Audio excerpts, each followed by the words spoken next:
Were hearts broken in the 1300s, just like today? Did medieval lovers face impossible choices, just like in your favorite romantic dramas? It turns out some of the most dramatic, heartbreaking, and epic love stories that ever rocked the stage were already being told long before Shakespeare picked up his quill. Number 9. Floris and Blancheflour, the hidden lovers who defied everything. Long ago, in a time of knights and castles, a powerful king and queen ruled a vast land. Their son Floris was born on the same day as a humble girl named Blancheflour. She was the daughter of a Saracen captive, a princess brought to the court after a great battle. Despite their vastly different beginnings, they grew up together, playing in the same royal gardens, learning at the same lessons. As children, their connection was simple and innocent. They were always together, but as they blossomed into young adults, their childhood friendship deepened into something much more profound and dangerous. Love. Floris, the future king, and Blancheflour, the beautiful captive, found themselves caught in a secret romance. Their love was pure, but it was also forbidden. The king and queen, Floris's parents, quickly noticed the intense bond between their son and the foreign girl. They believed such a match was unthinkable, a stain on their royal line. They saw Blancheflour not as a future queen, but as a threat to their kingdom's prestige. Determined to break their bond, the royal parents devised a cruel plan. They pretended to send Floris away on a hunting trip, promising his return. While he was gone, they sold Blancheflour into slavery, sending her far across the sea to a distant land. They even built a false tomb for Blancheflour, making Floris believe that his beloved had died. When Floris returned, devastated by the news of Blancheflour's supposed death, his grief was immense. He was ready to end his own life, but his mother, moved by his deep despair, confessed their deception. She revealed that Blancheflour was alive, but had been sold to a mighty emir in Babylon, where she was destined to join his vast harem. Floris's sorrow quickly turned to a fierce determination. He vowed to find Blancheflour no matter the cost or distance. He set off on a perilous journey, traveling across foreign lands, facing unknown dangers, and using his royal wealth to help him. Along the way, he met a kind bridgekeeper who had seen Blancheflour pass and offered him guidance. This man warned Floris about the emir's heavily guarded palace and the tower where the chosen maidens were kept. Floris arrived in Babylon, a city of immense splendor and strict rules. Cleverly befriended the palace doorkeeper, bribing him with gold and valuable chess pieces. The storekeeper, charmed by Floris's generosity and his desperate plea, revealed the secret of the emir's tower. In this towering structure, 100 beautiful maidens lived, guarded by a stern female warden. Each year the emir would choose a new bride from among them. Blancheflour was one of these maidens, held in a chamber alongside her dearest friend. Clarice, the doorkeeper, helped Floris sneak into the tower, placed Floris in a large basket of flowers, which was then carried into the tower. Inside the tower, Floris, and explained his quest. Clarice, a true friend to Blancheflour, devised a plan. She arranged for Floris to hide in Blancheflour's bed. When Blancheflour entered her chamber, she unknowingly lay down beside her long-lost love. Imagine her shock and joy when she realized it was Floris alive and beside her. Their reunion was filled with tears and embraces. For a time, they lived in secret happiness within the tower, aided by Clarice. However, one day the emir's servants discovered Floris's presence. The lovers were caught. The emir, enraged by their defiance and the breach of his palace's security, condemned them both to death. He intended to execute them publicly. However, the emir's advisors, impressed by the lovers' devotion and the extraordinary circumstances of their reunion, pleaded for their lives. They argued that such a powerful love should not be extinguished. The emir, touched by their steadfast love and swayed by his advisors, decided to spare them. He not only forgave them, but also honored their love. Floris and Blancheflour were married with great ceremony, and Floris became the new ruler, succeeding his father, who had passed away during his quest. Their reign was marked by justice and kindness, and their love story became a legend. Now let us turn to a different kind of love story. One set in a time of Roman history, but infused with similar themes of separation, disguised identities, and eventual reunion. This is the story of a young woman named Imogen and her beloved Posthumus, found in William Shakespeare's play Cymbeline. In ancient Britain, King Cymbeline ruled. He had a beautiful and virtuous daughter, Imogen, who was secretly married to a brave but low-born gentleman named Posthumus. Leonidas, this secret marriage was an outrage to King Cymbeline. He had planned for Imogen to marry Cloten, his stepson, a foolish and arrogant man. Furious at Imogen's defiance, King Cymbeline banished Posthumus from court. This separation plunged Imogen into deep sorrow, but her love for Posthumus remained unwavering. Posthumus traveled to Rome, where he encountered a cynical Italian named Iachimo. During a discussion about women's fidelity, Posthumus boasted of Imogen's absolute virtue and loyalty. Iachimo, always ready for a wager, challenged Posthumus, betting that he could seduce Imogen and prove her unfaithful. Posthumus, confident in his wife's honor, accepted the wager. Iachimo traveled to Britain and tried every trick to win Imogen's affection, but she steadfastly rejected his advances. Unable to seduce her, Iachimo resorted to trickery. He hid in Imogen's bedchamber, observing her as she slept, and stealing a bracelet that Posthumus had given her. He also noted a distinctive mole on her body. With these false proofs, Iachimo returned to Rome and convinced Posthumus that Imogen had betrayed him. Posthumus, heartbroken and consumed by a furious jealousy, immediately believed Iachimo's lies. He sent a letter to his servant Pisanio ordering him to kill Imogen. Pisanio, however, loved Imogen deeply and could not bring himself to harm her. Instead, he revealed Posthumus's cruel order to Imogen. He advised her to disguise herself as a boy and travel to Rome, hoping that time and discovery of the truth would mend her broken marriage. Imogen, disguised as a young man named Fidele, set off on a perilous journey through the Welsh countryside. She wandered into a cave inhabited by two young men, Guiderius and Arviragus, who were in fact King Cymbeline's sons, stolen in childhood and raised in the wilderness. Unbeknownst to their father, they welcomed Fidele into their simple life. Meanwhile, King Cymbeline faced an invasion from Rome, led by Lucius. Posthumus, filled with remorse for his rash judgment against Imogen, returned to Britain, disguised as a common soldier, to fight for his country. He sought to atone for his actions, even hoping to die in battle. In the chaotic war, many characters converge. Imogen, still disguised as Fidele, falls ill and appears dead. She is found by Lucius and taken into his service as a page.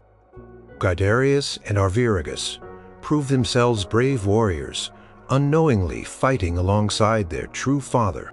The play culminates in a grand scene of revelations and reunions. Posthumus, having fought valiantly, is captured. Imogen, still as Fidele, appears before the victorious Roman general and king. Cymbeline, piece by piece, the truth begins to unravel. Iachimo confesses his deception, revealing how he tricked Posthumus. Posthumus, overcome with guilt and joy at finding Imogen alive, rushes to embrace her. The identities of Guiderius and Arviragus are revealed, restoring Cymbeline's lost sons. The false accusations are cleared, and the true love between Imogen and Posthumus is affirmed. Despite the journey through deceit, jealousy, and war, their bond endures, leading to a joyful reconciliation and the promise of a peaceful future. Number 8. The Clerk's Tale of Patient Griselda. A wife's unyielding devotion. Far away in the ancient kingdom of Saluzzo, there lived a powerful marquis named Walter. He was a man of noble birth and great authority, but he cared little for marriage or the duties of having an heir. His subjects, worried about the future of their land, constantly pleaded with him to choose a wife. After much persuasion, Walter agreed, but on one condition. He would choose his own bride, and his people must promise to honor her, no matter who she was. The people readily agreed. Walter's gaze fell upon a young peasant girl named Griselda. She was from a very poor family, living a simple life, but she possessed extraordinary beauty, virtue, and humility. She cared for her elderly father and lived with remarkable grace and diligence. Walter decided she would be his wife. He rode to her humble cottage with a grand procession, surprising Griselda, who was fetching water. He called her forth, and before everyone asked if she would agree to be his wife, and promised to obey him in all things, never complaining, no matter what he asked of her. Griselda, astonished and humble, agreed to his terms. Immediately she was stripped of her poor clothes and dressed in rich garments. She was adorned with jewels, and brought to the castle where a magnificent wedding ceremony took place. Griselda quickly adapted to her new life as a marchioness. She managed the household with wisdom, treated everyone with kindness, and became beloved by all the people. She bore Walter a daughter, and then some years later, a son. Both children were beautiful and healthy, bringing joy to the court. However, Walter was not content. He wanted to test Griselda's patience and obedience, to see if her virtue was as deep as it seemed. He began his cruel trials. First he came to her and with a grim face told her that his people were unhappy with her low birth and that they demanded he get rid of their daughter. He ordered her to hand over the child. Griselda, heartbroken but unwavering, silently surrendered her daughter to his servant, believing the child was to be killed.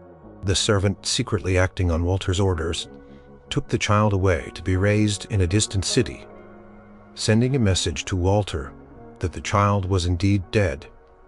Griselda showed no complaint, only deep sorrow. A few years later, Walter approached Griselda, again this time claiming that his people were even more displeased and demanded that their son also be removed. Again, Griselda, with unimaginable pain, handed over her infant son. Believing he too would be killed, the son was also secretly sent away to be raised. Through all this, Griselda remained silent, her composure unbreakable, her obedience absolute. People began to whisper, marveling at her composure or criticizing Walter's harshness. Finally, after 12 long years, Walter devised his ultimate test. He falsely announced that he had received special permission from the Pope to divorce Griselda and take a new, nobler wife. He then sent a forged papal bull to Griselda, declaring their marriage null. He ordered her to leave the castle, return to her father's humble home, and take nothing with her but her dowry. Griselda, stripped of her fine clothes once more, returned to her father's house in her simple shift, enduring the shame and humiliation with quiet dignity. Soon after, Walter sent for Griselda. Again, he told her that his new bride was arriving and instructed her to prepare the castle for the wedding feast, emphasizing that only she could do it properly. Griselda, despite her broken heart, returned to the castle and diligently cleaned and arranged everything, preparing for her husband's new marriage. On the day of the supposed wedding, a young maiden and a young man richly dressed arrived. Walter presented the maiden as his new bride. He then asked Griselda what she thought of his new wife, subtly seeking a reaction. Griselda, seeing the girl's beauty, only expressed her hope that the new wife would bring Walter happiness, and advised him to be kind to her, as she was a tender youth. At this point, Walter could no longer contain his admiration and remorse. He finally revealed the truth. The young maiden was their daughter, and the young man was their son, both alive and grown. He embraced Griselda, explaining that her long suffering was merely a test of her unparalleled patience and loyalty. Griselda, overwhelmed with joy, collapsed. When she recovered, she tearfully embraced. Walter and Griselda were reunited, their family whole, again. And they lived the rest of their lives in happiness and respect. Now let us turn to a different kind of story of a wife enduring hardship and false accusations, but with a different set of circumstances and a more intense initial breakdown. This is the story of Hermione and Leontes. found in William Shakespeare's play The Winter's Tale. In the kingdom of Sicilia, King Leontes welcomed his lifelong friend Polixenes, the king of Bohemia, for a visit. Polixenes had been at Leontes' court for 9 months and was eager to return to his own kingdom. Leontes urged him to stay longer, but Polixenes gently refused. Leontes then enlisted his wife, Queen Hermione, who was pregnant, to persuade Polixenes. Hermione, with her graciousness and charm, easily convinced Polixenes to extend his stay. Watching Hermione and Polixenes together, Leontes was suddenly consumed by an overwhelming, irrational jealousy. He convinced himself without any evidence that Hermione and Polixenes were having an affair and that the child Hermione carried was Polixenes. His mind twisted their innocent interactions into proof of betrayal. This suspicion quickly escalated into a furious rage. Leontes ordered his trusted nobleman Camillo to poison Polixenes. Camillo, horrified by this unjust command, instead warned Polixenes, and together they secretly fled Sicilia, escaping Leontes' madness.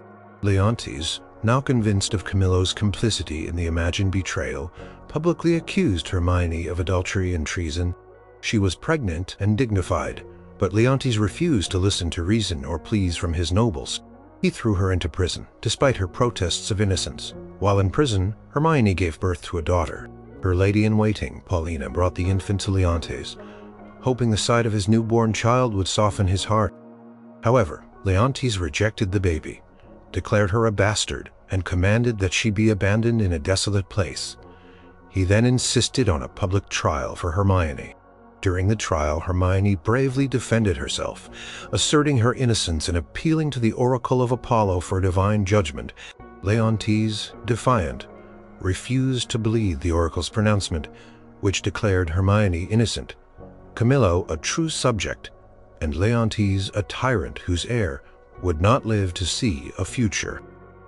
As he denounced the oracle, news arrived that his young son Manilius had died, sickened by his mother's false accusation. This tragic news seemed to break Hermione.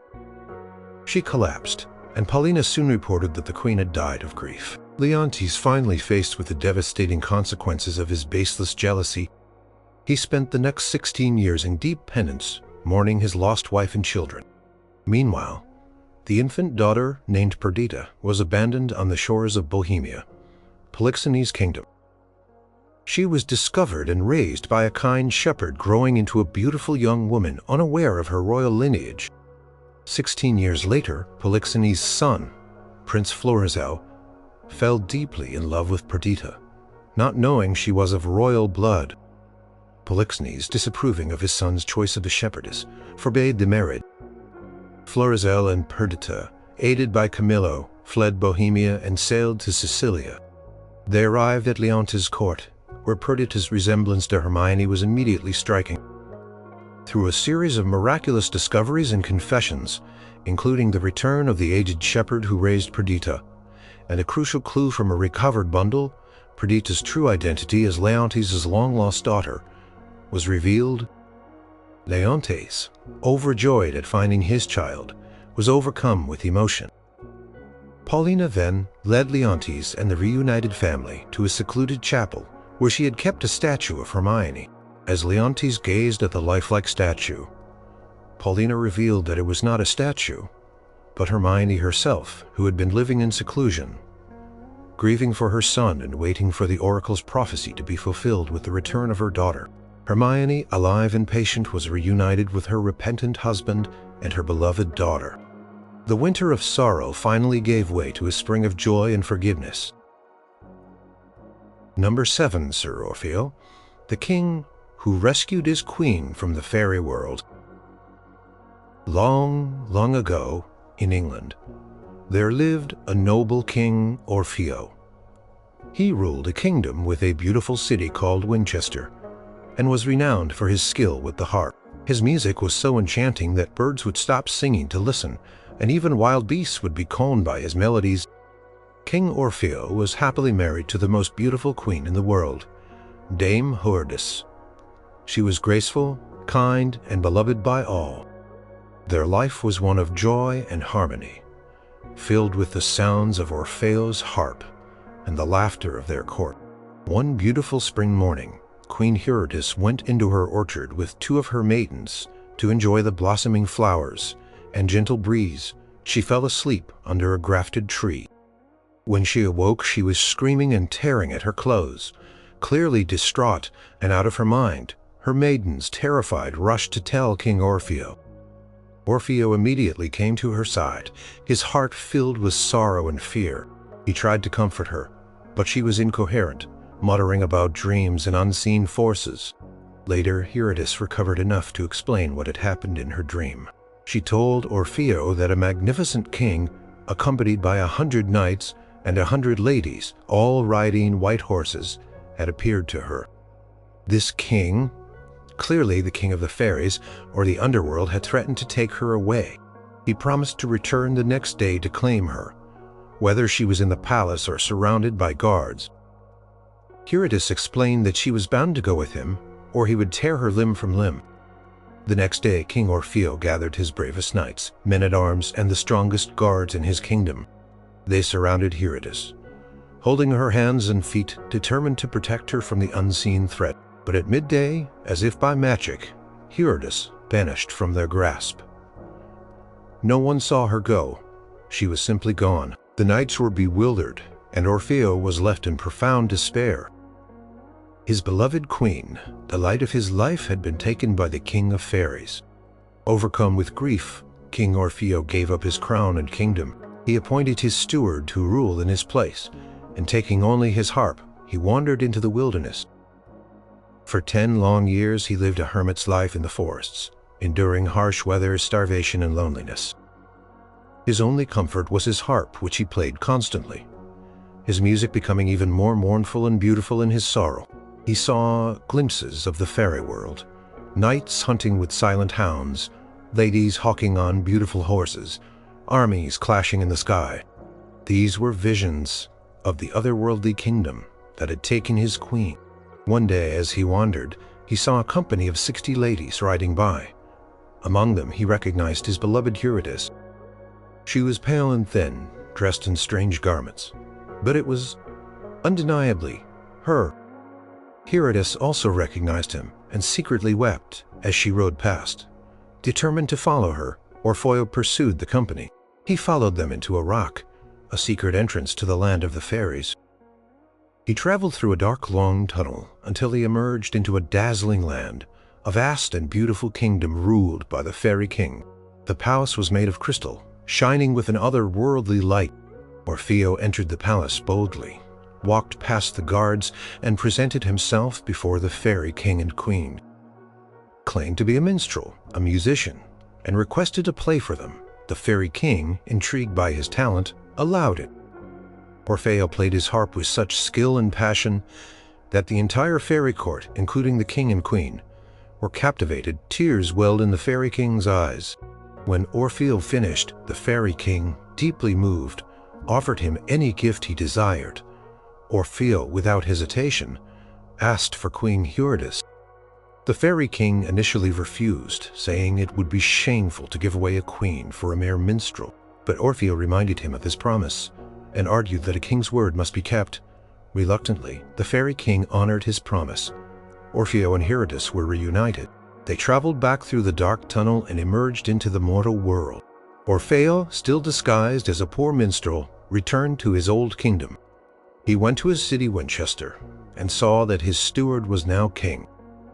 He tested his steward's loyalty by appearing before him as a poor, starving harpist and presenting his own old harp, which had a broken string, as a gift. The steward, recognizing the harp, was moved to tears, believing his old king to be dead. Convinced of his steward's loyalty, Orfeo revealed his true identity. The steward and all the people rejoiced. Orfeo was restored to his throne, and he and Eurydice lived happily ever after, ruling their kingdom with wisdom and justice. Their miraculous reunion, a testament to enduring love. Now let us turn to a different kind of king, one who suffers a great loss, endures separation from his family, and ultimately finds miraculous reunion. albeit through a series of tragic and harrowing events. This is the story of Pericles, Prince of Tyre, from William Shakespeare's play, Pericles, Prince of Tyre. Pericles, the young Prince of Tyre, sets out on a journey to win the hand of the Princess of Antioch. To do so, he must solve a riddle. However, the riddle reveals a terrible secret. The king of Antioch is engaged in an incestuous relationship with his daughter. To expose the king would mean death. Pericles, fearing for his life, flees Antioch, knowing he cannot reveal the truth, but also cannot marry the princess. His flight leads him to Tarsus, a city suffering from a terrible famine. Pericles, compassionate and generous, uses his own wealth to provide food and relief for the starving people.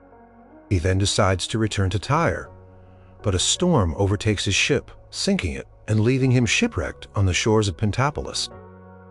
Destitute, he finds himself on a beach where fishermen bring up old rusty armor in their nets. One of the fishermen's nets yields a valuable sword. These items strangely help him. He learns of a tournament being held by King Simonides for his daughter Thaisa and decides to participate using the salvage armor. Despite his rusty armor, Pericles proves himself a valiant knight and wins the tournament. Thaisa, impressed by his courage and humble demeanor, falls in love with him. King Simonides, also pleased, consents to their marriage. Pericles and Thaisa are happily married and soon expect a child. They decide to sail back to Tyre, where Pericles can reclaim his rightful throne.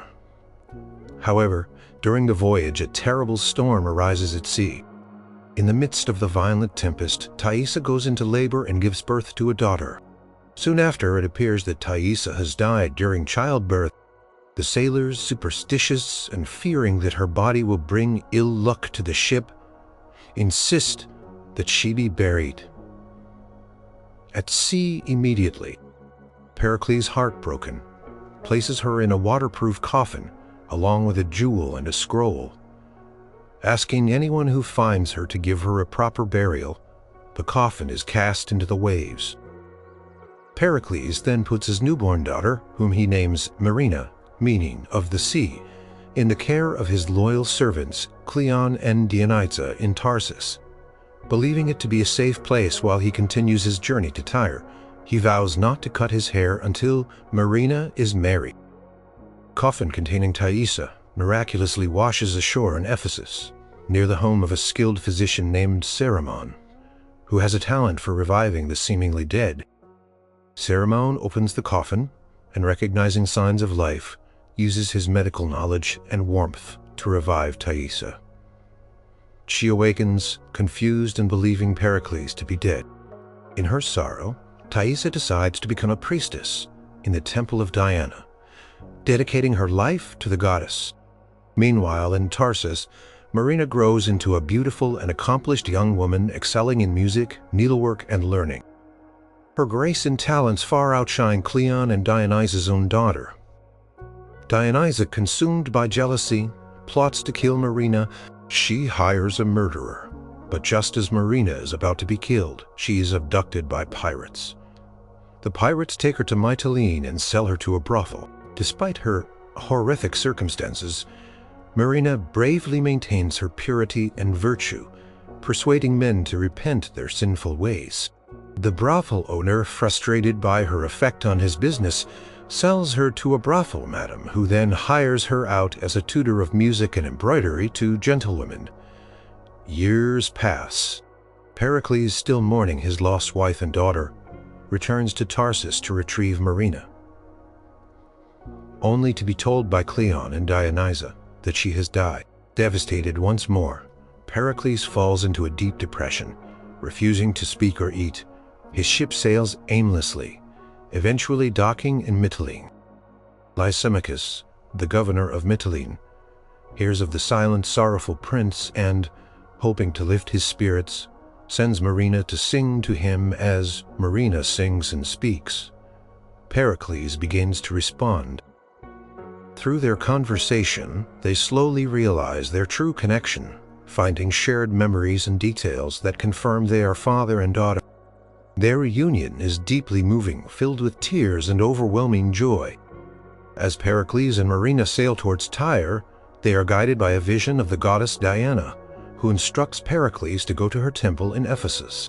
There, Pericles offers thanks to Diana and recounts his life story. Thaisa, now a high priestess, hears his tale and recognizes the details of her own life and the man she believed lost. Thaisa and Pericles are miraculously reunited, and Marina is finally reunited with her mother. The family, after years of tragic separation and despair, is finally whole. Pericles is restored to his kingdom, and Marina marries Lysimachus, ensuring a future filled with joy and hope. Number 6. The Franklin's Tale. A promise made, a promise honored. In the ancient land of Brittany, a noble knight named Arviragus lived happily with his beautiful and virtuous wife, Dorigen. Their marriage was founded on mutual respect and love, a rare and precious bond. Arviragus promised Dorigen that he would never exert his mastery over her, and would always treat her as his equal. While Dorigen, in turn, promised to be a true and faithful wife, they lived in peace and contentment.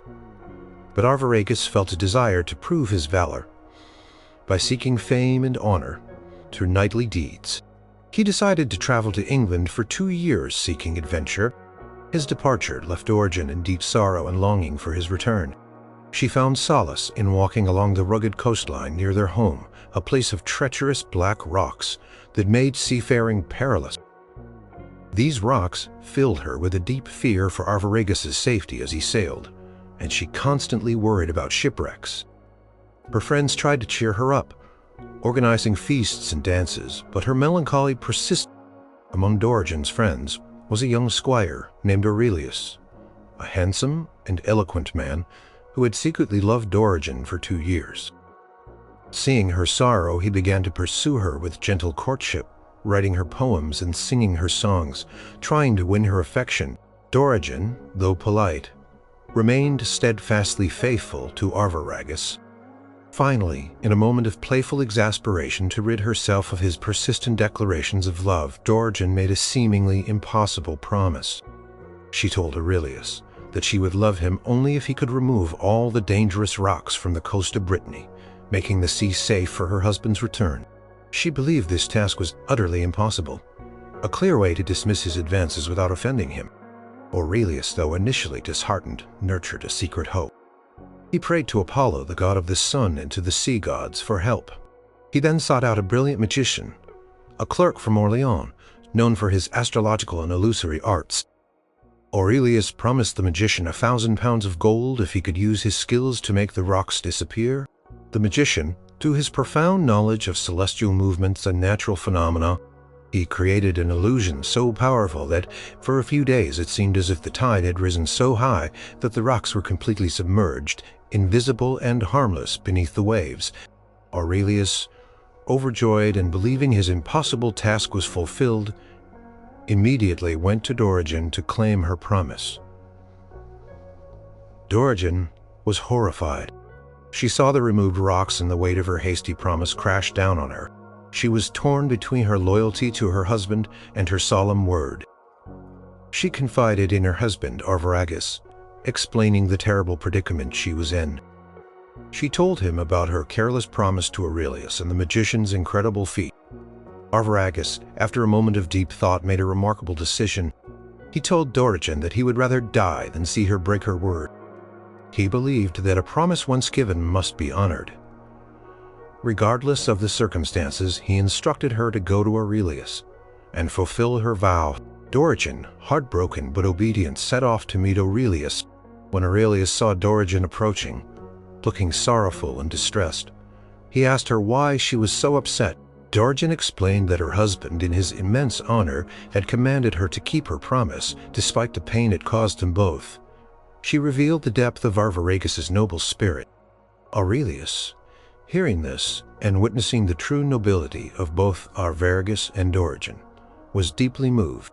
He realized that the love and honor between the couple were far greater than his own desire.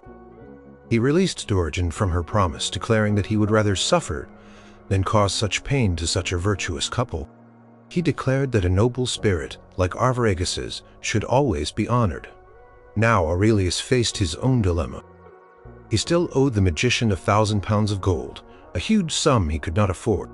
He went to the magician, explaining that he could not fulfill his promise to Dorigen, and therefore had not received her love. He pleaded with the magician for more time to pay. The magician, hearing the entire story of Arviragus' nobility in compelling his wife to honor her word, and Aurelius' own magnanimity in releasing her, was equally moved. He declared that since Aurelius had shown such generosity, he, the magician, would also show generosity. He released Aurelius from his debt, saying that everyone in the story had acted nobly, and he would not be the one to break the chain of kindness. Thus, all three characters acted with honor and compassion, resolving a difficult situation through their virtue rather than through selfish desire. Now let us turn to a different kind of challenging romantic situation, where a young woman pursues a man through a series of difficult tasks and cunning plans to secure her marriage. This is the story of Helena and Bertram, found in William Shakespeare's play, All's Well That Ends. Helena, a virtuous and intelligent young woman, is the orphaned daughter of a renowned physician. She lives in the household of the Countess of Rossillon and is secretly deeply in love with the Countess's son, Bertram, a charming but arrogant young nobleman. Bertram, however, considers Helena far beneath him in social status and shows her no romantic interest, viewing her as merely a ward of his mother. When the King of France falls gravely ill, Helena uses her late father's medical notes and knowledge to create a remedy, a secret cure. She travels to the court in Paris and offers to heal the king. The king, initially skeptical, promises her any husband of her choosing from among his noblemen if she succeeds. Helena, confident in her cure, heals the king, who is overjoyed and fully recovered. True to his word, the king gathers his eligible young noblemen for Helena to choose from. To the astonishment of everyone, Helena chooses Bertram. Bertram, however, is horrified and openly refuses to marry her, citing her low birth. He believes a marriage to Helena would disgrace his family. The king, angry at Bertram's blatant disrespect for royal command and Helena's honor, forces Bertram to marry her. Bertram, though coerced, grudgingly goes through with the ceremony, but vows he will never truly be a husband to Helena. Immediately after the wedding, Bertram sends Helena back to Rossillon, refusing to consummate their marriage. He then flees to Italy to join the Florentine War, seeking glory and escaping his unwanted wife. He sends a letter to Helena stating that he will never acknowledge her as his wife until she can fulfill two seemingly impossible conditions. She must obtain a ring from his finger, and she must be pregnant with his child. He adds, "When thou canst get the ring upon my finger, which never shall come off, and show me a child begotten of my body, that I am father to, then call me husband. But in such a then I write a never." Helena, though deeply hurt by Bertram's rejection, is determined to win his love and fulfill his conditions. She devises a plan. She pretends to leave for a pilgrimage, then secretly follows Bertram to Florence disguised as a pilgrim. In Florence, she learns that Bertram is pursuing a virtuous young woman named Diana Caballé. Diana, however, refuses Bertram's advances unless he promises to marry her. Bertram, desperate to win Diana, gives her his ring as a token of his false promise. Helena, through Diana's mother, arranges a bed trick. Diana agrees to meet Bertram in the dark, but instead of Diana, Helena secretly takes her place. In the darkness of the night, Bertram, believing he is with Diana, unknowingly sleeps with Helena and, at her request, gives her his family ring. Thus, Helena fulfills the first of Bertram's impossible conditions and becomes pregnant with his child, unknowingly fulfilling the second. Bertram returns to France believing Helena to be dead and thinking he has successfully escaped his marriage. He is shocked when Diana Capelet appears at court accusing him of seduction and demanding the ring he gave her. Bertram denies everything, but Diana produces the ring, which is recognized as Bertram's family heirloom. Helena then appears, revealing the full story of the bed trick and her pregnancy. Faced with irrefutable proof and the shame of his deception, Bertram is finally forced to acknowledge Helena. He expresses his newfound respect and willingness to be a true husband. The play ends with the king's blessing and the promise of a reconciled future for Helena and Bertram, their love and marriage secured through Helena's cleverness and persistence. Number 5. Tristan and Isolde, the fated love that defied all. In ancient times, before kings and queens ruled over unified nations, there lived a brave young knight named Tristan. He was the nephew of King Mark of Cornwall. Tristan was a skilled warrior, a gifted musician, and known for his noble heart. However, fate had a cruel twist in store for him. Tristan was sent to Ireland to bring back Isolde, a beautiful princess, to be King Mark's bride. This mission was fraught with danger, as Tristan had previously killed the Irish knight Morholt, Isolde's uncle, in battle. On the journey back to Cornwall, a maid named Brangane, Isolde's loyal attendant, was supposed to give Isolde and King Mark a love potion prepared by Isolde's mother, meant to bind them in eternal love. However, by a terrible mistake, Tristan and Isolde themselves drank the potion. This magical draught bound them in an unbreakable, passionate, and tragic love. Their souls became intertwined, their destinies sealed, despite Isolde being promised to King Mark. From that moment on, Tristan and Isolde were caught in a desperate struggle between their overwhelming love and their loyalty to King Mark. Isolde married Mark, becoming the Queen of Cornwall, but her heart belonged entirely to Tristan. They met in secret, risking everything for fleeting moments together. Their clandestine affair was eventually discovered by several jealous courtiers who sought to expose them. King Mark, deeply saddened and conflicted by the betrayal of his beloved nephew and his queen, was often torn between his anger and his enduring affection for both of them. Numerous times, their secret meetings were discovered. Each time, Tristan and Isolde used clever deceptions to maintain their innocence. For instance, when caught near a spring, Tristan placed himself strategically so that his shadow, not his body, appeared close to Isolde, allowing him to claim he was only resting at a distance. Another time, Isolde swore an oath of innocence, carefully phrasing it so that it was technically true if understood in a very specific way. Despite their cunning, suspicions grew, and King Mark's trust was repeatedly tested. The lovers were banished from court multiple times. They lived in hiding in the wild forests, enduring hardship for the sake of their love. Their time in the wilderness was a period of intense passion and profound suffering. Eventually, due to a combination of their suffering and the pleas of faithful courtiers, King Mark would reluctantly forgive them, only for suspicions to arise again. In one version of the story, Tristan eventually leaves Cornwall and travels to Brittany. There, he marries another Isolde, Isolde of the White Hands, out of loneliness and a sense of duty. But he can never truly love her because his heart is bound to Isolde of Ireland. Later, Tristan is wounded with a poisoned spear. He knows that only Isolde of Ireland with her healing skills can save him. He sends a messenger to bring her to him, instructing the messenger to hoist a white sail if Isolde is on board, and a black sail if she is not. Isolde of the White Hands, his wife, secretly overhears these instructions. When the ship approaches bearing the white sails, she is consumed by jealousy. In a moment of bitterness, she falsely tells Tristan that the sail is black. Tristan, heartbroken, and believing that his true love has abandoned him, turns his face to the wall and dies of despair. Moments later, Isolde of Ireland arrives, finding her beloved Tristan dead.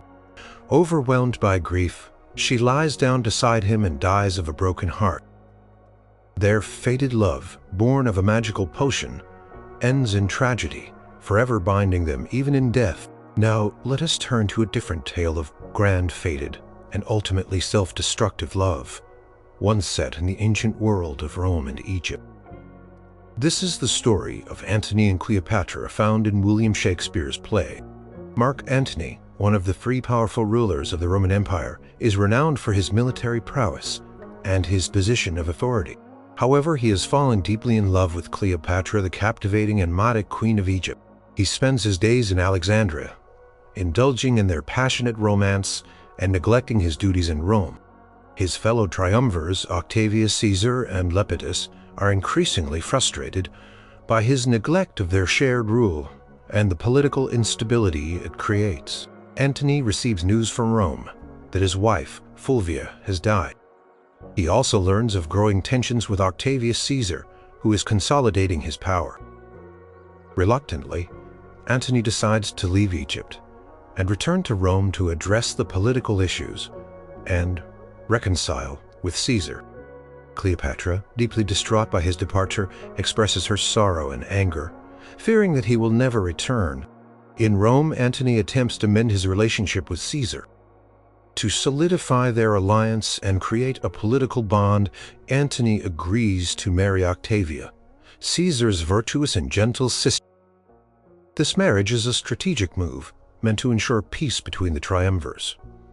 However, Antony's heart remains in Egypt with Cleopatra. His commitment to Octavia is superficial, and he cannot truly forget his Egyptian queen. Despite his marriage to Octavia, Antony's longing for Cleopatra soon overtakes him.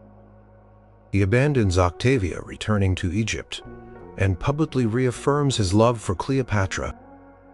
This act of abandonment and his public celebration with Cleopatra are seen as a direct challenge and insult to Octavius Caesar and Roman honor. Caesar declares war on Antony and Cleopatra, leading to a massive conflict between Rome and Egypt. The war is fought primarily at sea, with Antony leading the Egyptian forces against Caesar's Roman navy. Antony's judgment is clouded by his passion for Cleopatra. During the crucial Battle of Actium, Cleopatra's fleet, fearing defeat, retreats, and Antony, unable to abandon her, follows her ships, leading to a catastrophic defeat for his forces.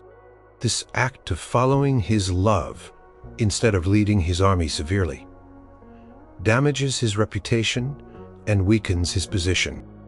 As Caesar's forces advance, Antony's situation becomes increasingly desperate. He suffers further military defeats, and his former allies begin to desert him. Cleopatra, fearing for her own safety and hoping to secure a favorable outcome, sends a false message to Antony that she has killed herself. Antony, heartbroken and believing his beloved is dead, attempts to take his own life. His first attempt fails, but he inflicts a fatal wound upon himself. He is then brought to Cleopatra, who has barricaded herself in a monument, and he dies in her arms. Cleopatra, captured by Caesar, initially tries to use her charm to win him over, hoping to preserve her queenly status and her children's future. However, she soon realizes that Caesar intends to lead her in triumph through the streets of Rome, a humiliation she cannot endure. Determined to die with dignity and to join Antony in the afterlife, she arranges for an asp, a venomous snake, to be brought to her. She allows the asp to bite her, choosing death over dishonor and separation from her beloved. Her death is a final grand act of defiance and love. With Antony and Cleopatra gone, Caesar is left as the sole ruler of the Roman world. But the legend of their passionate, fated love echoes through history. Number 4. Romeo and Juliet. The star-crossed lovers of Verona. In the bustling, feuding city of Verona, two young people from bitterly opposed families met and instantly fell in love. Their story was famously told in a long narrative poem by Arthur Brooke in 1562, titled A Tragicole History of Romeo and Juliet. This poem, in turn, drew from much older Italian novellas, one by Luigi da Porto in 1530, and another by Matteo Bandello in 1554, showing how this tale of forbidden love had been captivating audiences. The two young lovers were Romeo, from the house of the Montagues, and Juliet from the house of the Capulets. Their families had been locked in a violent, bloody feud for generations, a conflict that cast a shadow over the entire city. Despite this hatred, Romeo and Juliet met at a grand feast, and their hearts were immediately captivated by each other. They spoke briefly, touched hands, and felt an undeniable connection. Learning they were from enemy families only intensified the forbidden thrill and the sense of danger that surrounded their nascent love. They met again in secret, with Romeus climbing to Juliet's window beneath the cover of night. There they exchanged passionate vows of love and commitment, deciding to marry in secret. They sought the help of Friar Lawrence, a kind and wise Franciscan friar who agreed to marry them. The friar hoped that their union might in time help to end the long-standing feud between their families. With the assistance of Juliet's nurse, a trusted confidant, the secret marriage took place in the friar's cell. However, their brief happiness was shattered almost immediately. A violent street brawl erupted in Verona between the two rival families. Romeus, now secretly married to Juliet, found himself drawn into the conflict. Juliet's hot-headed cousin Tybalt, a fierce Capulet, challenged Romeus to a duel. Romeus, trying to avoid conflict with his wife's kinsman, refused to fight. But when his loyal friend Mercutio stepped in to defend Romeus's honor and was fatally wounded by Tybalt, Romeus was consumed by grief and rage. He fought Tybalt and killed him. For this act, the Prince of Verona banished Romeus from the city. This was a decree worse than death for the young lovers, as it meant immediate and painful separation. Romeus secretly spent one last night with Juliet, a bittersweet farewell before fleeing to Mantua. Juliet, left alone in Verona, was devastated by her husband's banishment and the death of her cousin. To make matters worse, her parents, unaware of her secret marriage, arranged for her to marry the wealthy Count Paris, hoping to lift her spirits and secure a good match for their family. Desperate to avoid this forced marriage, Juliet sought help from Friar Lawrence once more.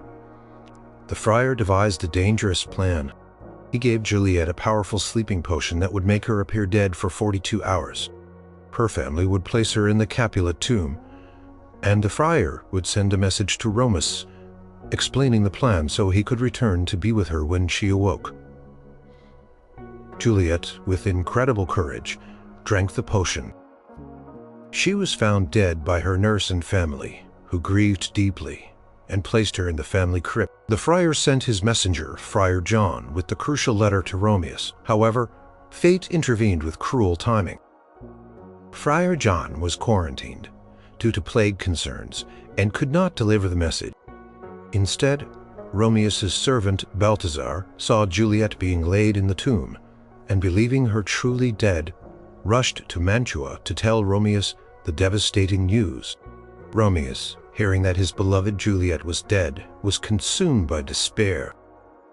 Without knowing the truth of the friar's plan, he immediately bought a powerful poison and rode back to Verona. Determined to die beside Juliet, he went to the Capulet tomb, intent on fulfilling his tragic vow. There, he encountered Paris, who was mourning at Juliet's tomb. Paris challenged Romeus, and Romeus killed him. Romeus then entered the tomb, saw Juliet's still beautiful form, drank the poison, and died beside her. Moments later, Juliet awoke to find Romeus dead beside her. The friar, arriving just then, tried to persuade her to leave, but Juliet refused. Seeing Romeus's empty poison cup, she knew what had happened. She found his dagger and, unable to live without him, plunged it into her heart, dying on her beloved's body. The watchmen arrived, alerted by the commotion. The feuding families and the prince were summoned. Friar Lawrence confessed the entire tragic story. The deaths of their children finally shocked the Montagues and Capulets into realizing the terrible cost of their hatred. They ended their feud, but at the unimaginable price of their children's lives.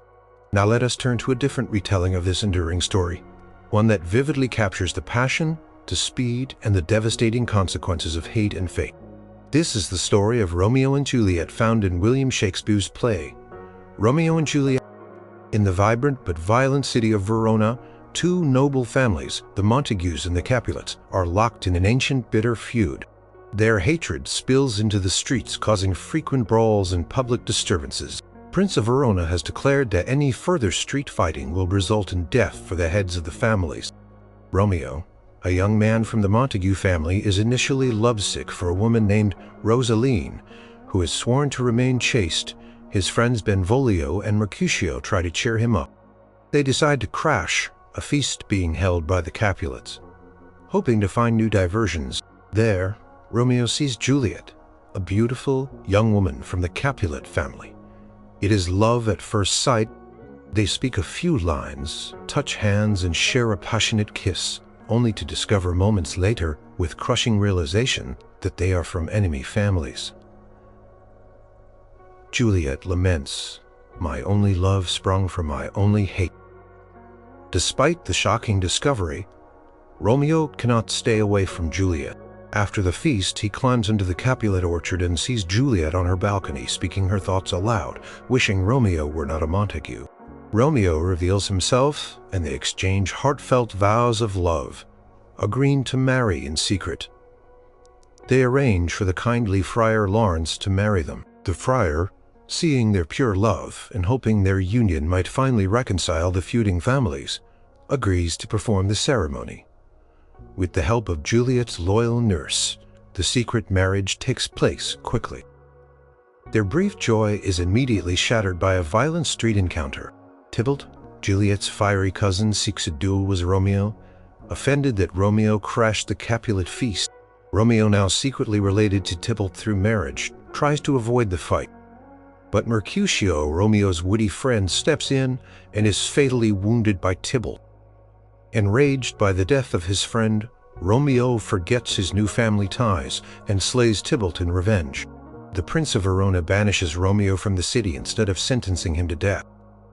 This banishment is a crushing blow to the young lovers, meaning immediate separation. Romeo spends one last passionate night with Juliet before fleeing to Mantua.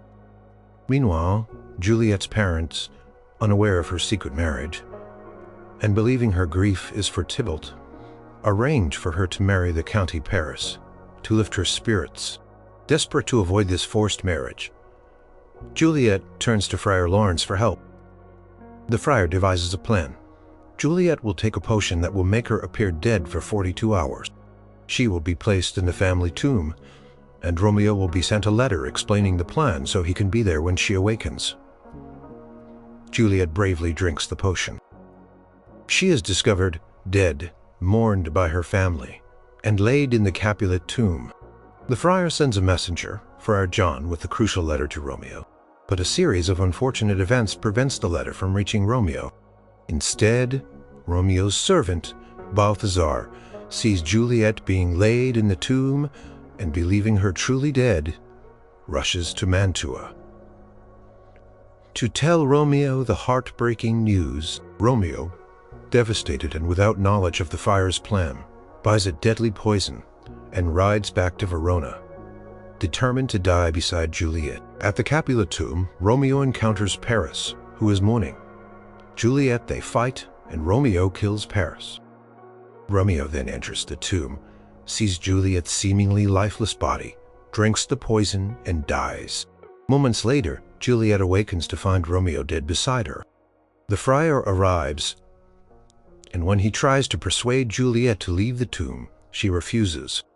Seeing Romeo's empty poison cup, she understands what has happened. She finds Romeo's dagger and, unable to live without him, plunges it into her own chest, dying on his body.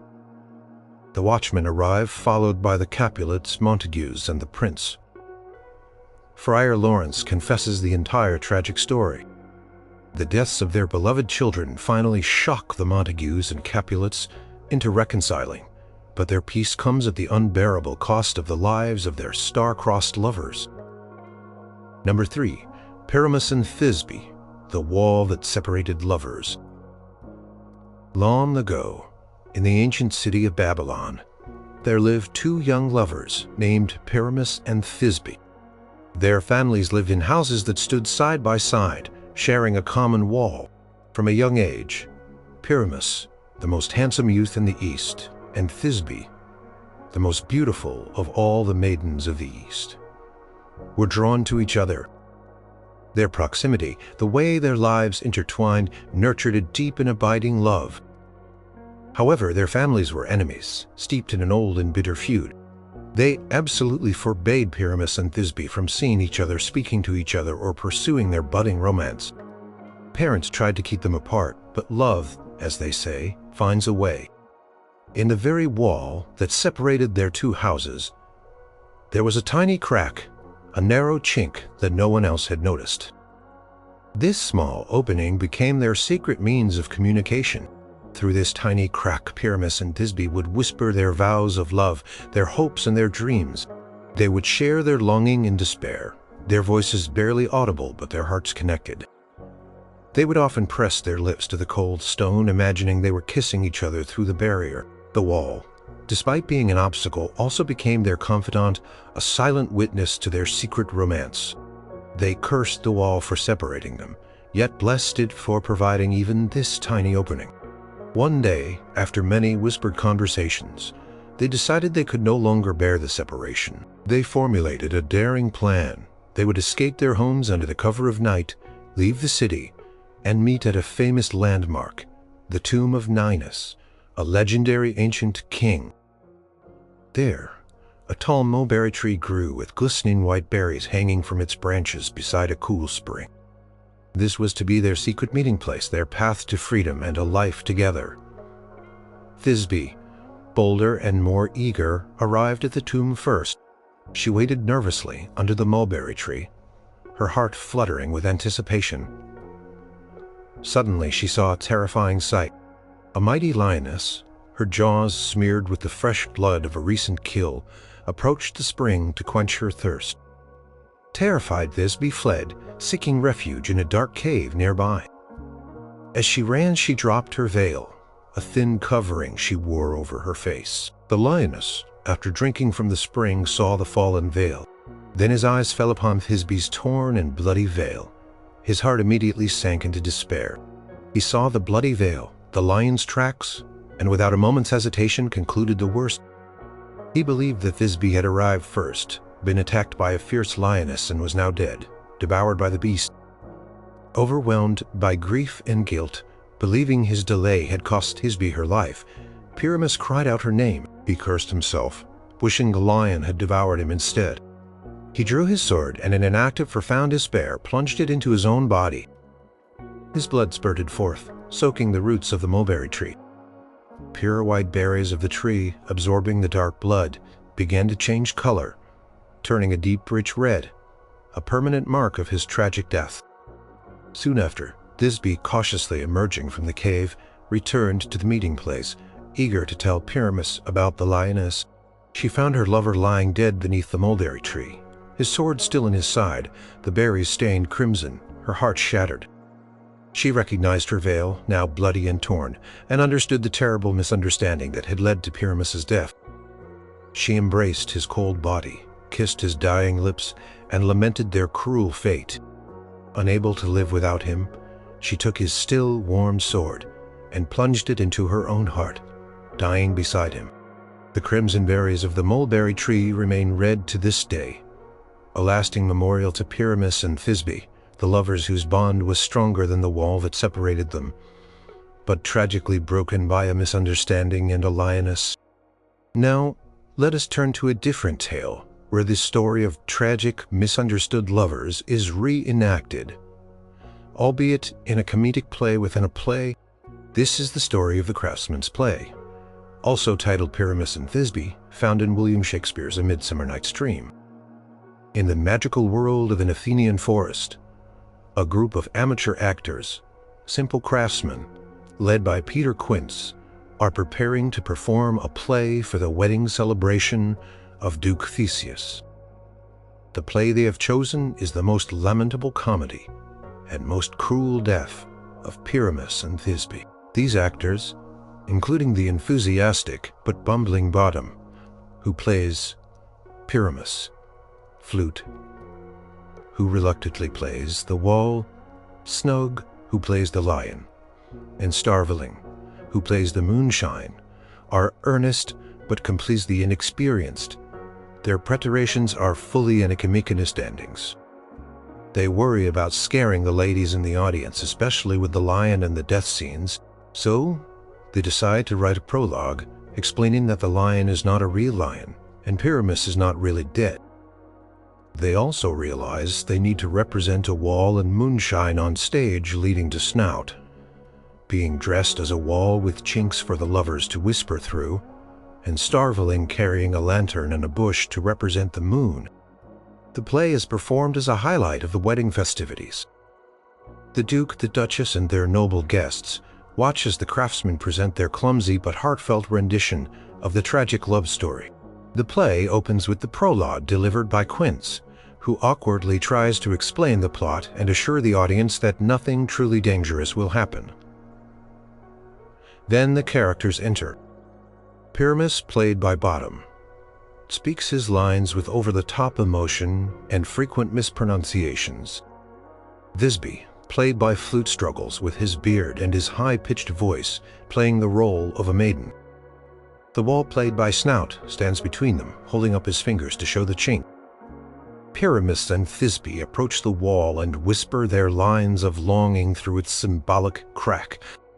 They bemoan the cruel separation the wall imposes, even as they use its chink for their secret communication. Their exchanges are full of dramatic sighs and declarations of eternal love. Despite the comedic delivery, Thisbe then exits, going to the tomb. Soon after, the lion, played by Snug, enters roaring clumsily. The lion is introduced in the prologue as not being a real lion. To avoid frightening the ladies, he comes across Thisbe's dropped veil.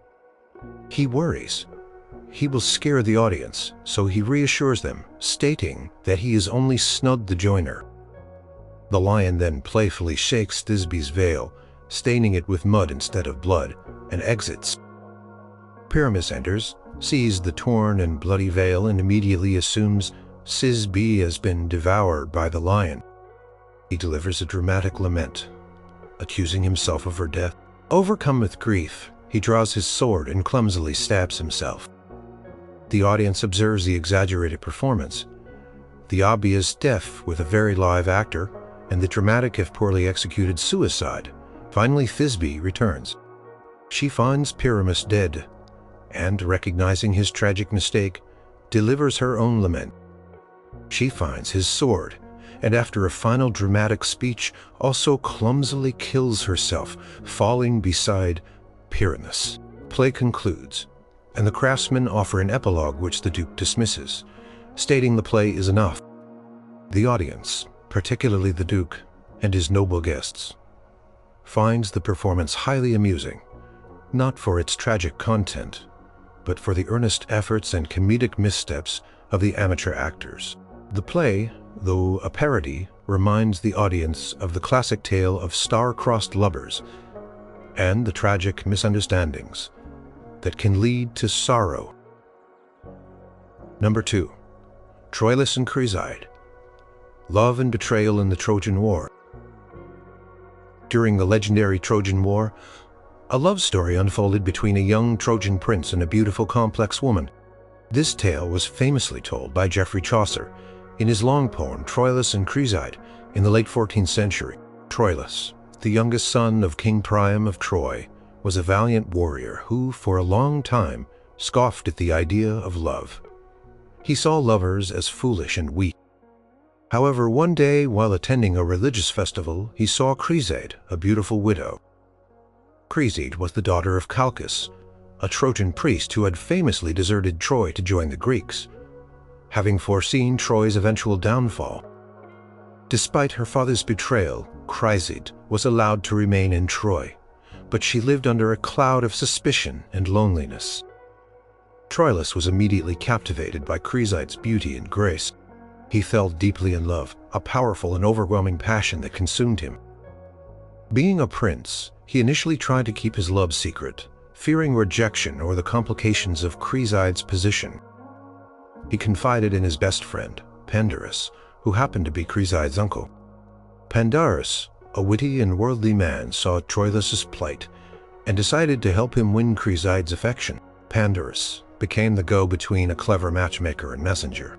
He repeatedly praised Troilus to Cresseide, highlighting his virtues, valor, and deep affection. He also spoke to Troilus about Cresseide's beauty and kindness. Through Pandarus's clever maneuvering and persuasive arguments, Cresseide, initially hesitant and cautious due to her vulnerable position in Troy, began to open her heart to Troilus. She recognized his sincere love and eventually returned his affection. Their love blossomed in secret. They met in hidden places, sharing tender moments and passionate vows. Their love was pure and intense. A brief period of happiness amidst the ongoing horrors of the war. They exchanged rings and pledged eternal fidelity to each other. Troilus was completely devoted to Creside, seeing her as his entire world. Creside too seemed deeply committed, expressing her fear of being separated from him. However, the relentless Trojan War brought a devastating turn to their romance. Due to a prisoner exchange, agreed upon by the Greeks and Trojans, Creside was to be sent to the Greek camp in exchange for a Trojan warrior named Antenor. This news was a crushing blow to Troilus and Creside. They pleaded with their families and with the Trojan council, but the decision was final. Troilus offered to hide Creside, to spirit her away and keep her safe in Troy. But Creside, ever practical, and perhaps wary of further scandal, given her father's history, refused this dangerous plan. She promised Troilus that she would use her influence with her father, Calchas, to return to Troy within 10 days. She vowed to return to him, to find a way back, and they exchanged more promises of fidelity before she left, weeping. In the Greek camp, Creside was reunited with her father. She met Diomedes, a bold and charming Greek warrior. Diomedes immediately recognized Creside's beauty and vulnerability and began to pursue her relentlessly. He was persuasive and persistent, appealing to her fears and desires for security in the Greek camp. Troilus waited anxiously for Creside's return, counting down the day. He walked the walls of Troy, staring towards the Greek camp, hoping to see her. He dreamed of her and worried constantly. But as the 10 days passed, Creside did not return. His hope began to crumble. He received letters from her, but they offered only vague promises and increasingly distant affection. One day, Troilus saw a captured Greek warrior wearing a piece of clothing. He recognized it was a brooch that he had given to Creside as a love token. The sight confirmed his worst fears. He immediately recognized the brooch as a sign of her betrayal. He confronted the Greek warrior, who confirmed that Creside had indeed given him the brooch, a sign of her new love for Diomedes. Troilus was utterly devastated and filled with bitter rage. His idealism about love was shattered. He sought out Diomedes in battle, fighting fiercely, consumed by his grief and anger. He died bravely in battle, a victim of both war and a broken heart, his love for Creside having turned into a bitter lesson in the fickle nature of fortune and fidelity.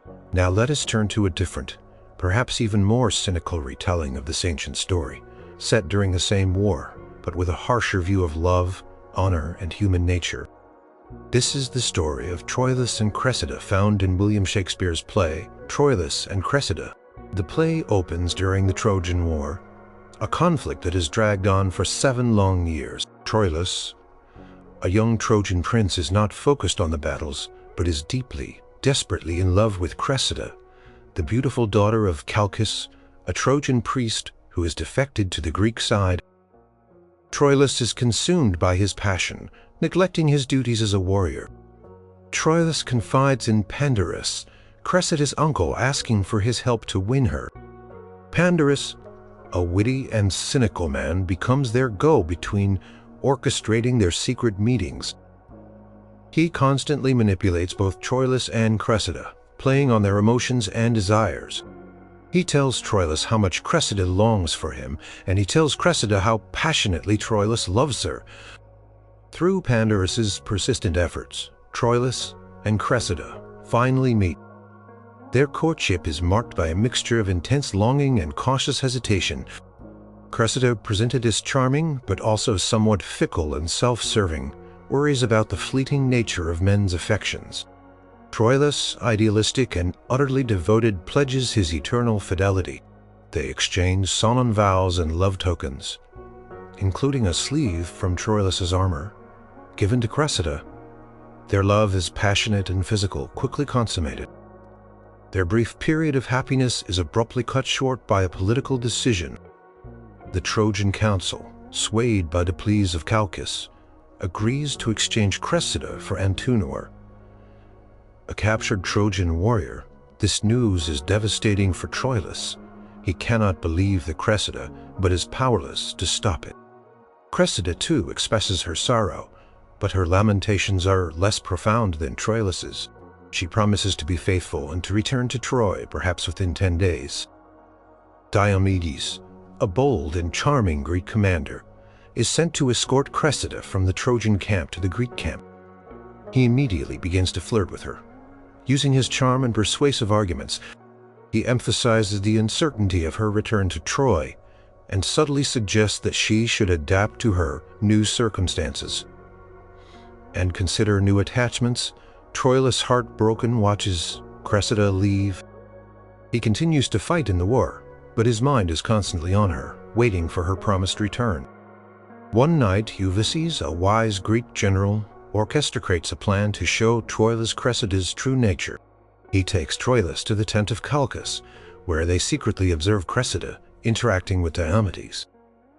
Troilus watches in disbelief and agony as Cressida flirts with Diomedes, laughs with him, and eventually gives him the very sleeve Troilus had given her as a love token.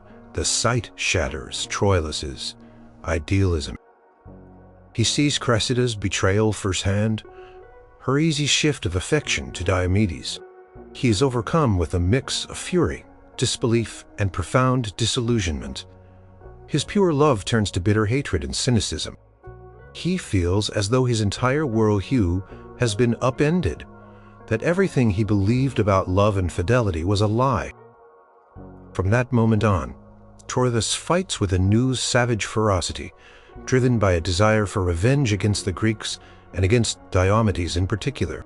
The play concludes with the war still raging, filled with violence and the bleakness of human nature. Troilus, now a disillusioned warrior, vows to pursue Diomedes relentlessly. The love story born of passion and ended by betrayal stands as a harsh commentary on the fleeting nature of human emotions, the corrupting influence of war, and the bitter reality that promises are not always kept. Number 1. King Lear, the father who asked for too much love. Long, long ago, there lived a legendary king of Britain named Lear. His story recounted in ancient chronicles like Geoffrey of Monmouth's Historia Regum Britanniae, written in the 12th century and later summarized by Raphael Holinshed in his Chronicles of England, Scotland. And Irony, published in the 16th century, tells a cautionary tale of family loyalty. King Lear, now old and weary, decided to divide his kingdom among his 3 daughters, Goneril, Regan, and Cordelia. Before doing so, he devised a strange test. He asked each daughter to declare how much she loved him, promising the largest share of the kingdom to the one who expressed the greatest affection. Goneril, the eldest, spoke first. She declared her love for her father to be beyond all measure, greater than words could express, more than life itself. She said she loved him more than she loved her own soul, more than anything in the world. Lear was pleased with her lavish praise and immediately granted her a portion of the kingdom, along with her husband, the Duke of Albany. Regan, the second daughter, followed. She claimed her love for her father surpassed Goneril's. She stated that her sister had merely begun to express her love, but that her own love was so absolute that it dwarfed all other feelings. She said she loved him with all her heart and soul without any reservation. Lear, equally delighted, gave Regan her share of the kingdom, along with her husband, the Duke of Cornwall. Finally, it was Cordelia's turn. Cordelia, the youngest and most beloved daughter, was known for her honesty and virtue. She watched her sister's exaggerated declarations and felt a deep discomfort. She knew she loved her father truly and deeply, but she could not bring herself to flatter him with empty words. When asked how much she loved him, Cordelia simply replied that she loved him as a daughter should love her father, no more and no less. She said she loved him for his kindness and for the fact that he was her father. She added that she would give him all her duty and loyalty, but that when she married, she would share her love and duty with her husband. King Lear was furious and deeply offended by Cordelia's plain, honest answer. He misinterpreted her sincerity as a lack of love and disrespect. In a fit of rage, he disinherited Cordelia, declaring that she would receive no part of his kingdom and no dowry. He divided her portion between Goneril and Regan. Despite her father's harshness, Cordelia remained dignified. Two princes, the King of France and the Duke of Burgundy, had been seeking her hand in marriage. When they learned she had been disinherited, Burgundy withdrew his suit, but the King of France, impressed by Cordelia's honesty and virtue, declared that he wanted her for herself, not for her wealth, and took her as his queen without a dowry. Lear, having given away all his power and possessions, soon found himself at the mercy of his two elder daughters. Goneril and Regan, having secured their shares of the kingdom, quickly revealed their true, cruel natures. They began to strip Lear of his remaining attendance and dignity. They treated him with contempt and disdain, demanding that he dismiss his loyal knights and reducing his household until he was left with nothing but a few servants. They sent him back and forth between their homes, each refusing to host him until he was utterly cast out and left to wander the land, a king without a kingdom, exposed to the harsh elements and the torment of his own folly. Broken and mad with grief and regret, Lear was driven into the wilderness. His loyal servant Perilous remained with him. Eventually, news of Lear's plight reached Cordelia in France. Despite her father's unjust treatment, Cordelia's love for him remained true. She gathered an army and sailed to Britain, determined to restore her father to his rightful place. She found Lear brought him back to health and lovingly cared for him. Cordelia's army fought against the forces of Goneril and Regan. In the ensuing battle, Goneril and Regan and their husbands were defeated. Lear was restored to his throne, ruling once more with Cordelia by his side. Lear lived for 3 more years, ruling peacefully with Cordelia. Before passing away, Cordelia then ruled Britain justly for 5 years. However, her nephews, the sons of Goneril and Regan, resented her rule. They launched a rebellion, defeated her army, and imprisoned her. Cordelia tragically took her own life in prison, bringing a sorrowful end to the line of King Lear. Now, let us turn to a different, perhaps even more harrowing retelling of this enduring story, one that explores the depths of human cruelty, madness, and the fragile nature of justice. This is the story of King Lear, found in William Shakespeare's play, King Lear. King Lear, an aging monarch of Britain, decides to divide his kingdom among his 3 daughters, Goneril, Regan, and Cordelia. He calls them before him and asks each to declare which of them loves him most, intending to bestow the largest share on the daughter who expresses the greatest affection. Goneril, the eldest, speaks first. She flatters her father with extravagant declarations, claiming her love for him is stronger than words, dearer than eyesight, space, and liberty, and richer than all precious things. Lear, swayed by her effusive words, immediately bestows upon her and her husband, the Duke of Albany, a large portion of his kingdom. Regan, the second daughter, follows with equally grandiose statements. She asserts that Goneril's love is insufficient compared to hers. She claims to find joy only in her father's love, and declares that all other joys are distasteful to her. Lear is equally impressed and grants her and her husband, the Duke of Cornwall, another significant portion of the kingdom. Then it is Cordelia's turn, the youngest and Lear's most beloved daughter. Cordelia, known for her honesty and inability to flatter, finds herself unable to compete with her sister's empty speeches.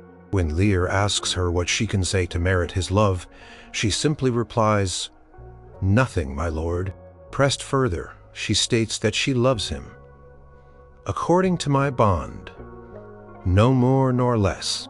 She explains that while she owes him all duty and honor as her father, she cannot say she loves him solely, for when she marries, she will divide her love with her husband. Lear is enraged by Cordelia's bluntness, perceiving it as coldness and disobedience. In a fit of fury, he disinherits her, stripping her of her dowry and her portion of the kingdom. he divides her share between Goneril and Regan. The Earl of Kent, a loyal nobleman, attempts to defend Cordelia and reason with Lear. But Lear, in his blindness, banishes Kent for his interference. Two suitors, the King of France and the Duke of Burgundy, are present. Burgundy withdraws his suit upon learning Cordelia is disinherited. But the King of France, recognizing Cordelia's true virtue, declares he wants her for her honesty, not for her wealth, and takes her as his queen. Sailing away to France, Lear, having given away all his power, soon experiences the brutal ingratitude of Goneril and Regan. They quickly begin to strip him of his remaining retinue of knights, insult him, and demand that he dismiss his followers. They treat him with contempt, each refusing to host him, forcing him out into the raging storm. Lear is left to wander on a barren heath, accompanied only by his loyal fool and the banished Kent, who has disguised himself to remain near his king. Lear's mind begins to unravel under the weight of his daughter's cruelty, his own folly, and the relentless storm plunging him into madness. Meanwhile, a parallel story of filial betrayal unfolds with the Earl of Gloucester and his two sons, Edgar and Edmund. Edmund, Gloucester's illegitimate son, cunningly plots against his legitimate brother Edgar and his father, leading to Gloucester being blinded and cast out. News of Lear's madness and suffering reaches Cordelia in France. Despite her past treatment, her love for her father remains unwavering. She gathers a French army and lands in Britain, determined to rescue her father and restore his kingdom. She finds Lear, now frail and broken, and lovingly cares for him, bringing him back to sanity, though still deeply scarred by his ordeal. The French army, led by Cordelia, battles against the forces of Goneril and Regan. In the tragic climax, Cordelia's forces are defeated, and Cordelia herself is captured. Edmund, now in power, orders her execution. Goneril and Regan, consumed by jealousy over Edmund, turn against each other, leading to Goneril poisoning Regan and then taking her own life. Edmund is mortally wounded in a duel with his brother Edgar, who has been disguised. Lear, having finally reconciled with Cordelia, enters carrying her dead body, heartbroken that she has been hanged. Overwhelmed by grief, Lear dies. The play ends with the kingdom in ruins and a sense of profound tragedy, leaving the remaining loyal characters to pick up the pieces of a world devastated by ambition, cruelty, and a father's tragic misjudgment of love.